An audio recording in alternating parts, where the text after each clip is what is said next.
We begin with Iran. Hey, we're at war pretty much, so I think it's worthy, don't you? And is it over or is it just beginning? Maybe a little bit of both. We are right now at 30 days.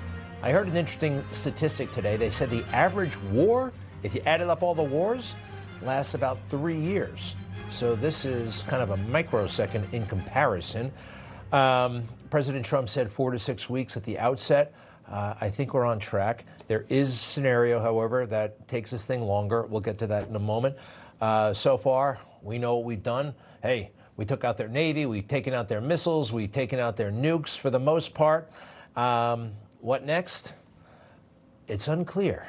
It's a little bit unclear. We don't know who we're negotiating with. A lot of folks don't. You know, the very first night we took out Khamenei, the Ayatollah, he was gone. And in a weird way, we were kind of like a victim of our own success.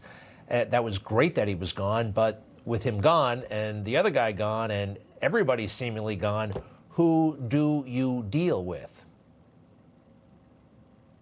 Who's in charge right now in Iran? Has a new supreme leader been chosen yet? Who is in charge? What do we know about who is running Iran right now? Who's running the place? And who will the Gulf states, if at all, be dealing with? All right, I know they're all fake news, but it is actually a reasonable question. Who's in charge? You know, this is so much better, though, than what we were dealing with in Iraq.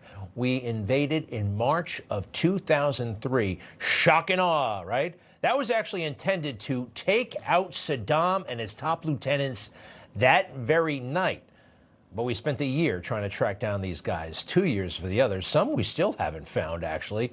Saddam Hussein, almost a year later. So this, in comparison, is doing very, very well. Is it over or is it just beginning? There's this. I hadn't factored it in, and maybe it's a rumor, maybe it's an educated guess. President Trump has always been committed and frustrated when previous military actions in the Middle East did not seize the oil. He has said it 1,000,000 times at every kind of phase of his political life. When I heard that we were first going into Iraq, some very smart people told me, well, we're actually going for the oil. And I said, all right, I get that. I get that. There's nothing else. I get it. We didn't take the oil. Because they took the oil that when we left Iraq, I said we should have taken. So now ISIS has the oil. 4 years ago, I said bomb the oil and take the oil.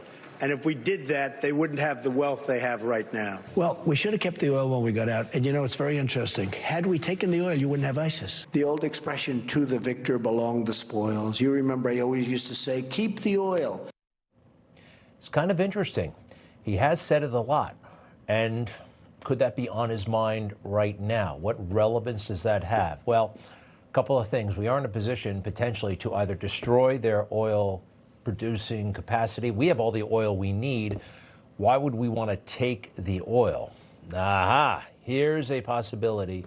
China relies on the oil. Big time. From the Persian Gulf. Now do me a favor and drop that banner.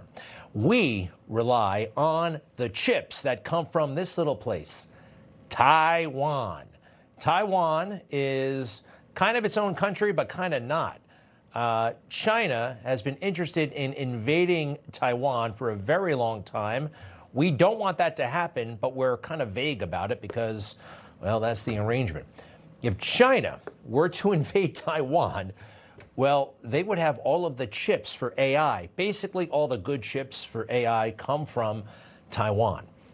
What would we do if they had all those chips? What would we do? Well, if we have the oil, we could possibly have a bit more leverage with China.